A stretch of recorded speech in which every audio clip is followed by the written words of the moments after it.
Intermediate స్థాయిలో కూడా చాలా ఆత్మహత్యలు, తర్వాత ఇంట్లోంచి పారిపోయే సంఘటనలు, ఒత్తిడికి లోనవి, బ్యాక్లాగ్స్ ఉండిపోయి 2 ఇయర్స్ ఇంటర్మీడియట్ని 3 ఇయర్స్ 4 ఇయర్స్లో కంప్లీట్ చెయ్యక మళ్ళా నేషనల్ ఓపెన్ స్కూల్లో జాయిన్ అవ్వడం, లేకపోతే డిస్టెన్స్ ఎడ్యుకేషన్ ఏదో కోర్స్ చేయడం చేసే విద్యార్థులు కూడా చాలామంది చూస్తున్నాం. అక్కడ వరకైతే పర్లేదు, ఆత్మహత్య చేసుకునే వాళ్ళు చాలామంది ఉన్నారు. ఒకటండి, ఆత్మహత్య చేసుకున్న వాళ్ళు ఏం చెప్తారు, ఏమండి మనం చావాలనుకుంటే మన చేతిలో లేదండి చావు అనేది, భగవంతుడి రాసి పెట్టాడు, దాన్ని నమ్మండి.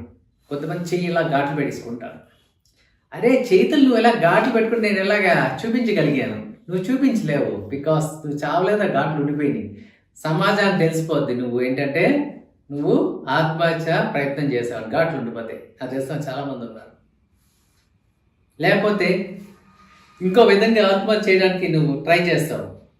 ఏ అవయవం పోయిందనుకోండి జీవితాంతం అలాగే బతకాలి, లేదా బెడ్ రెడీ అయిపోతే అలాగే బతకాలి. దయచేసి ఆత్మహత్యలు చేసుకోకండి. చేసుకోవడం వల్ల ఏమొస్తుంది, పేరెంట్స్కి మీరు చాలా బాధను మిగులుస్తారు అంతే.